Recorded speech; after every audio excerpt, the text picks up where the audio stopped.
On February 28, 2026, the United States and Israel launched a surprise airstrike on Iran. Within hours, Iran's supreme leader, the man who had ruled the country for over 35 years, was dead. Within days, a global oil crisis had begun. This is what happened, and why it matters to everyone on Earth, not just the Middle East. To understand why this war happened, you have to go back to the nuclear deal and its collapse. For years, Iran had been building toward nuclear capability. International sanctions tried to stop it. Negotiations repeatedly stalled. In June 2025, Israel launched a 12-day military strike on Iran. Iran's military was damaged. Its economy was already collapsing from sanctions. Its currency entered freefall. In December 2025, massive protests erupted across the country. Security forces killed at least 30,000 people in the crackdown. By February 2026, indirect nuclear negotiations were underway again in Oman. Iran was reportedly willing to make concessions, but the talks collapsed, and 2 weeks later, the bombs fell. On February 28, 2026, the US and Israel launched simultaneous surprise airstrikes on Iran. The targets included military sites, government buildings, and key officials. Among those killed, Supreme Leader Ali Khamenei. The three stated objectives were: halt Iran's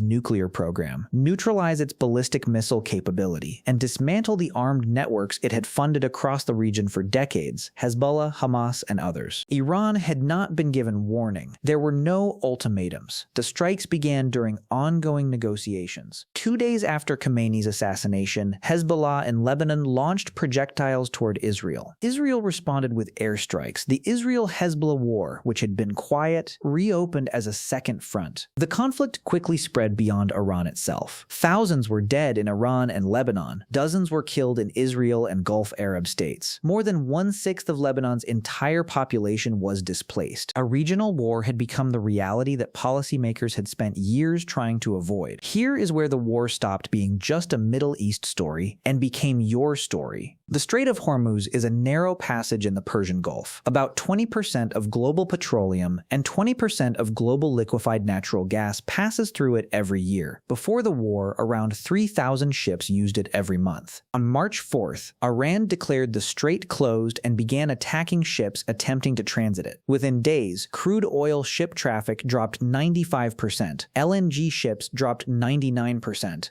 Trump warned Iran that if it didn't clear the mines it had laid, military consequences would reach a level, in his words, never seen before. Fuel prices spiked worldwide. In Vietnam, people were panic buying fuel. In India, queues formed for cooking gas cylinders. Shipping lanes rerouted globally. Airlines suspended flights in and out of the region. One narrow strait, and the world's energy supply had a knife to its throat. The war also had a shadow dimension. Russia was reportedly helping Iran with intelligence to target and kill Americans, according to a top EU diplomat. For Russia, the strait closure was actually economically useful. Higher global oil prices made Russian oil more valuable on world markets. China publicly condemned the strikes but did not send troops. However, Chinese companies were accused of processing Iranian crude, providing satellite data to help Iran locate US forces, and supplying dual-use technology including missile parts. The US sanctioned Chinese companies in response. 3 superpowers, each with competing interests, were operating in the same fire. While the geopolitical chess match played out, people were dying. 2 weeks into the war, over 1,000 Iranians and 7 American service members were dead. The US had spent over $10 billion. A US missile strike on an Iranian school killed at least 175 people, children, teachers, and staff. Pentagon investigations suggested the US may have been at fault. Iran retaliated with hundreds of ballistic missiles and thousands of drones targeting US embassies, military installations, and oil infrastructure across the region. The war that was supposed to be surgical had become something much harder to contain. After more than 5 weeks of fighting, the US and Iran agreed to a ceasefire on April 7th and 8th, 2026. The ceasefire included Israel, but the ceasefire did not end the conflict. It paused it. Negotiations to turn it into a real settlement are still ongoing. Each side keeps raising new demands. Hezbollah and Israel are still exchanging fire in Lebanon. The US is demanding the complete, immediate, and safe opening opening of the Strait of Hormuz. Iran says the American counter-blockade on Iranian ports is itself a ceasefire violation. Neither side has removed their blockades. The strait is still not fully open. People are still dying. This is not a war that ended.